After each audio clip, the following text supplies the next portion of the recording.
That is, the ultrasound will allow us to perfectly define the anatomical landmarks and guide the needle. For this, the simplest way is to use an antiseptic that serves as a disinfectant for the skin and at the same time will act as a transmitter. For the skin, and what we do with the transducer is first find the central position of the femoral head.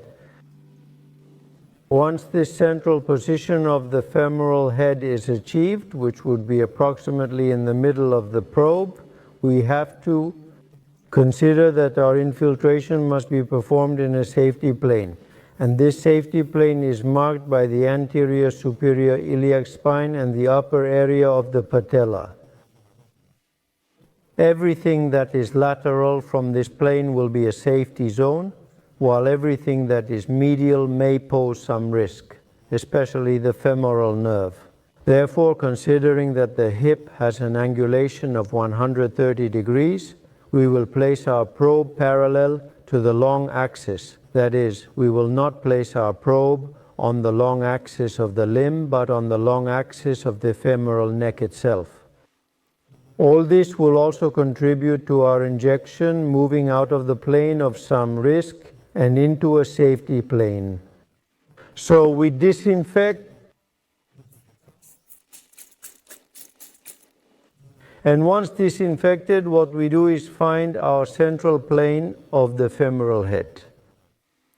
Once we have found this central plane of the femoral head, we rotate the probe in such a way that we establish and position ourselves in this 130-degree plane we mentioned.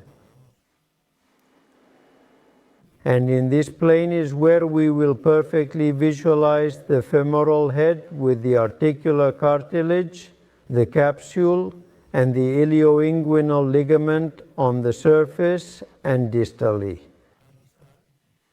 The recess will form, which will allow us to perform the infiltration safely. We must keep in mind that the recess measures approximately 2.5 centimeters. Therefore, our infiltration target will be precisely to enter from the most lateral portion in depth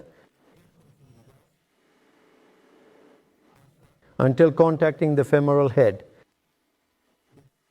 What does this mean? It means first that our infiltration target will be the most proximal portion of the recess itself, and second, that we have to angle the probe as we have mentioned.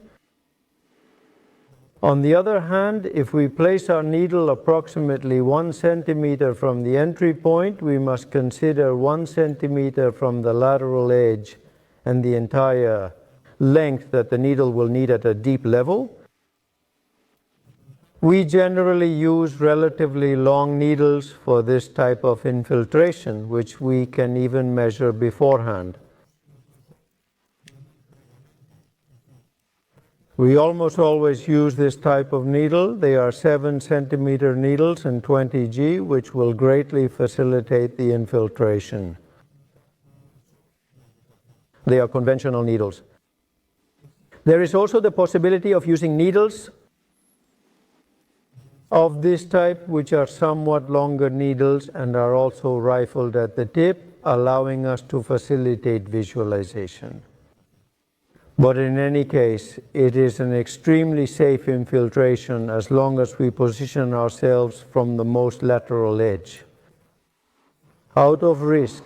What does it mean? Medially, we position ourselves 1 centimeter and from this position in depth. We contact the bone, seeking the target of the anterior recess to perform our infiltration. What risk do we have in this area? A relatively small risk that constitutes the circumflex arteries. The circumflex arteries that will cross the neck in the anterior portion and may pose some risk.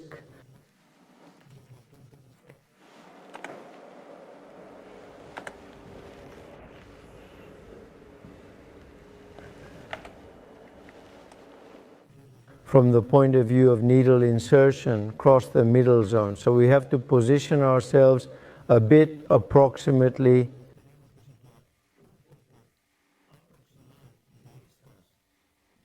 from this arterial group.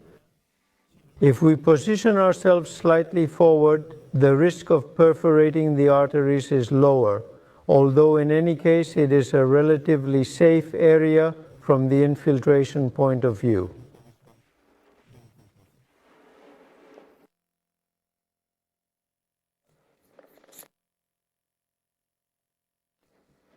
There is theoretically the possibility of doing the infiltration in the same joint interline, but we see that the iliofemoral ligament will condition the space because the space is really narrow. So the infiltration should preferably be in the recess where the articular cartilage ends and the articular recess extends. It is a relatively simple infiltration.